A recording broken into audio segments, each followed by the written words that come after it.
hamba, tunduklah dengan penuh ketakutan kepada Tuhanmu. Bukan saja kepada yang baik dan peramah, tetapi juga kepada yang bengis. Haleluya. Saudara, saya percaya tidak ada satupun pemimpin yang sempurna di dunia ini. Betul nggak? Ya. Setiap pemimpin itu, saudara, paling tidak kita menemukan 1, 2, bahkan 3 kesalahan dalam hidup mereka. Tetapi saudara, Alkitab berkata, ya, tunduklah engkau kepada pemimpin, baik dia yang baik, yang ramah, bengis sekalipun engkau harus tunduk. Dapatkah disebut pujian ketika kita memukul orang, saudara? Padahal kita orang berdosa, ya. Coba saya bacakan dulu ya. Ayat ini dikatakan begini. Sebab adalah kasih karunia jika seorang karena sadar akan kehendak Allah menanggung penderitaan yang tidak harus ia tanggung. Sebab dapatkah disebut pujian jikalau kamu menderita pukulan, ya. Menderita pukulan karena kamu berbuat dosa. Dapatkah disebut pujian ketika kita dipukul karena kita berdosa? Tetapi saudara, ketika kita dipukul tetapi kita hidup di dalam kebenaran, Tuhan katakan itu adalah merupakan kasih karunia yang aku berikan kepada kamu. Amin. Haleluya. Saudara, memang tidak enak, ya. Saya sudah berbuat baik, saya sudah berbuat begini, tapi kenapa saya masih diperlakukan seperti ini? Tetapi kata Alkitab, saudara, ketika kita belajar tunduk kepada pemimpin, baik dia yang bengis, yang ramah sekalipun, saudara, kita mengejar kasih karunia Tuhan. Amin. Karena yang menilai setiap pekerjaan kita bukanlah manusia, tapi Tuhan. Haleluya. Saudara, kepemimpinan, ada pemimpin sekuler, ada pemimpin rohani. Haleluya. Pemimpin sekuler, ya, misalnya ada mandor, ada asisten, ada astor, ada manajer. Sudah pasti karyawan tunduk pada mandor. Mandor tunduk pada mandor 1. Mandor 1 tunduk pada asisten. Asisten tunduk kepada astor. Astor tunduk kepada manajer dan lain sebagainya. Kepada pemimpin rohani, ya, majelis, ya, majelis tunduk kepada pendeta. Pendeta harus tunduk sepenuhnya kepada Tuhan. Haleluya. Nah, itu saudara, ya. Baru firman Tuhan berkata, ketika kita sudah melakukan bagian kita, ketika kita mau belajar tunduk dan setia kepada pemimpin apapun kekurangan mereka, saudara, maka kita akan mendapatkan nilai plus dari Tuhan. Karena yang berkuasa memberkati hidup manusia itu adalah Tuhan. Amin. Saudara, satu ketika saya masih pengerja, ya, saya mungkin sudah pernah saksikan. Pertama-tama saudara, saya mendapatkan pendeta yang baiknya, aduh, minta ampun, luar biasa. Akhirnya satu ketika saudara, saya selama 2 tahun pengerja, ya, akhirnya saya dipindah tugaskan lagi ke salah satu yayasan, ya. Satu ketika saudara, ketika saya lagi mencuci pakaian, ya, mencuci pakaian gembala saya ini, tiba-tiba saudara, pakaian itu luntur, cuma sedikit aja, langsung dia, kamu itu baju itu baru beli, kamu sudah bikin luntur. Terima kasih.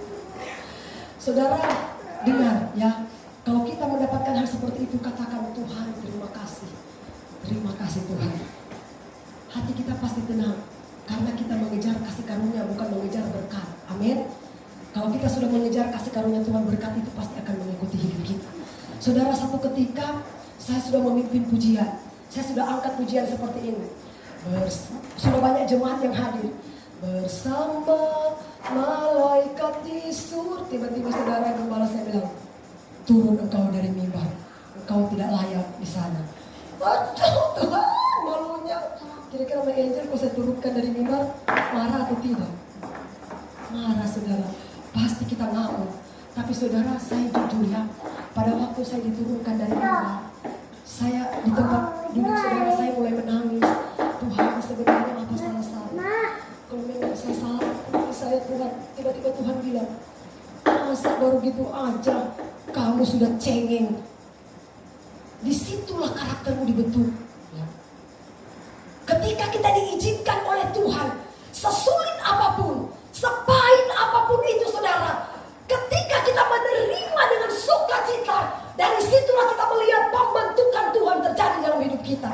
Ketika kita ditempa saudara ya, ketika kita digembleng ya, ketika kita diperlakukan dengan tidak benar saudara, ketika kita ditugaskan nanti suatu ketika, baru di situ kita sadar dan kita belajar, ternyata Tuhan mau pakai kita jadi seperti ini. Mental kita bukan lagi mental kerudung, tapi mental baja. Amin. Haleluya. Karena ini Alkitab yang bilang saudara, tunduklah kepada pemimpin, baik dia yang baik dan ramah, bengis sekalipun kita harus tunduk. Haleluya. Ibu pendeta, kalau misalkan ibu pendeta saya itu menyuruh saya untuk menipu, ya janganlah. Masa kok kamu menipu kamu tunduk? Tidak boleh lah. Amin. Selama itu masih ada dalam kebenaran, kita harus tunduk. Haleluya. Ya. Baik di lingkungan sekuler maupun di lingkungan rohani. Ya. Kita harus tunduk kepada pemimpin siapapun itu, karena kita mengejar kasih karunia. Ya. Mungkin saudara ketika kita bekerja, cek, mandor datang. Kamu itu salah. Aku mandor sini, kamu mandor saya mandor. Oh, itu salah saudara. Ya, langsung kita ambil parang. Itu tidak boleh. Haleluya. Sampai kapanpun kasih karunia Tuhan tidak akan pernah menyertai hidup kita. Katakan, Tuhan berikan saya kesabaran. Amin. Ya. Mungkin saudara ketika kita ditegur karena Tuhan pilih proses hidup kita, jangan kita berontak. Karena pemberontakan itu saudara seperti Lucifer, dia berontak di sorga, akhirnya dicampakkan ke dunia ini. Amin. Ya, satu ketika saudara datang satu ibu, dia jemaat KSH. Ya, datang sama saya, dia menangis. Mama pendeta, saya ini dimarahin sama ini, dia itu mandor saya, begini. Habis datang satu mandor. Habis mama pendeta, saya kan tegur dia, mama pendeta, dia kan saya suruh nebas, dia nebasnya begini. Jadi seberulang kali aku tegur, panggil aku bilang, Bala, seberulang kali aku tegur kamu begini caranya. Bukan. Saudara, saya bilang begini, ya, Pak, memang kamu benar, ya. Tapi mungkin ibu ini belum bisa menerima. Biar kamu kasih ajar lagi begini ya caranya. Nah, ibu itu sudah sakit, dia menangis, saudara. Tapi kita belajar tunduk. Amin. Tuhan bilang begini sekalipun, saudara, selagi itu masih ada dalam lingkungan pekerjaan itu tidak salah. Amin. Yang penting itu aturan. Haleluya. Kecuali kita sudah keluar dari rel aturan. Amin. Nah, itulah saudara, kita mengejar kasih karunia Tuhan. Karena berkat itu dari Tuhan, bukan dari manusia. Karena ini Alkitab yang bilang, bukankah disebut pujian ketika kita dipukul saudara karena kita berdosa, tapi ketika kita dipukul karena kita berbuat baik, kita mengejar kasih karunia. Artinya, walaupun kita tidak melakukan kesalahan, kemudian kita dipukul saudara, kita mengejar kasih karunia Tuhan. Amin. Itulah saudara, ya. Karena memang Tuhan katakan begini, ketika Yesus turun ke dunia, dia saudara disalibkan, ya, dia dipukul dengan cambuk, bahkan dia bilang, ya, sampai air mata pun dia bercucuran darah. Tapi dia tidak mengatakan, kenapa saya Tuhan bersalah, kenapa saya kan orang kudus. Enggak. Tapi dia rela memberikan dirinya sampai dicaci maki pun, dia rela memberikan dirinya sampai mati. Amin. Karena Yesus telah memberikan teladan, makanya Alkitab katakan penderitaan Kristus sebagai teladan. Saya percaya kita adalah pewaris-pewaris kerajaan sorga yang harus belajar taat kepada pemimpin supaya kasih karunia Tuhan itu menyertai kita. Saya percaya saudara, dimanapun kita pergi melangkah, kalau kasih karunia Tuhan menyertai kita, kita tidak akan pernah kehilangan berkat. Satu ketika saudara, satu anak Tuhan, dia dididik oleh seorang pendeta, ya. Setelah dia dididik bertahun-tahun, tiba-tiba dia katakan begini, Pak Pendeta, saya ingin keluar dari gereja ini. Loh kenapa? Pak, saya kan sudah bertahun-tahun di sini. Dia pengerja ya. sudah waktunya saya praktekkan firman yang Bapak ajarkan sama saya. Saya mau keluar, saya mau pergi cari pekerjaan. Pak Pendeta nggak perlu kasih uang spesial pun nggak perlu. Saya keluar, saya cuma bawa janji Allah. Saudara, kemarin ya, akhirnya saudara tahu, pada waktu itu saudara, dia keluar, tiba-tiba saudara dia cuma punya uang 1.000 rupiah. Tiba-tiba dikatakan begini, Tuhan, kira-kira dengan uang 1.000 rupiah ini saya mau gunakan untuk apa? Saudara tahu, tiba-tiba Roh Kudus berbicara di hati nurani, beli minyak tanah. Dia beli minyak tanah saudara, dia jual 1 liter, dapatlah dia 2 liter. Nah, dia beli lagi 2 liter, dapat 4 liter. Beli 4 liter, dapat 1 galon. Beli 1 galon, sudah mulai naik, dapat 1 dom. Tapi dia katakan, ketika saya mendapatkan hasil, serta 10% tidak pernah aku pakai. Tapi aku berikan kepada Tuhan, aku bawa di gereja di mana aku bergereja. Haleluya. Saudara, dia begitu taat dan setia kepada Tuhan. Satu ketika saudara dia beli tanah. Tanahnya cuma kecil katanya.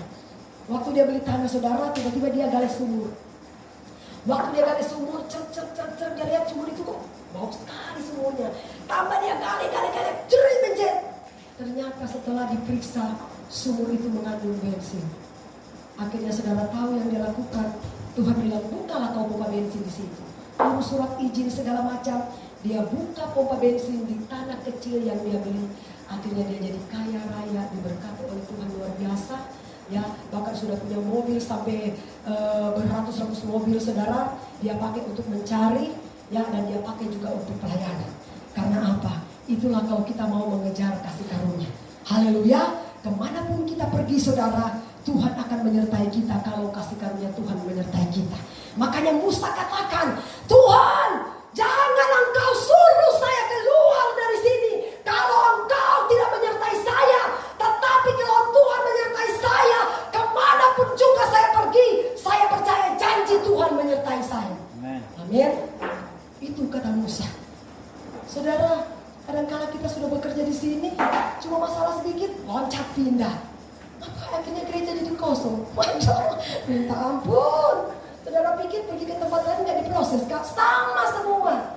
Ya, lebih baik kita tahan dengan ujian dan proses Tuhan. Haleluya. Karena setiap urusan saudara pasti ada aturannya. Ketika kita mau taat kepada peraturan, kepada pemimpin, saya percaya saudara, Tuhan akan memberkati hidup kita. Amin. Yang pasti tunduk pada pemimpin, baik dia jahat, bengis, peramah, jahat, peramah, bengis sekalipun kita harus tunduk. Amin. Tuhan Yesus memberkati kita semua. Mari.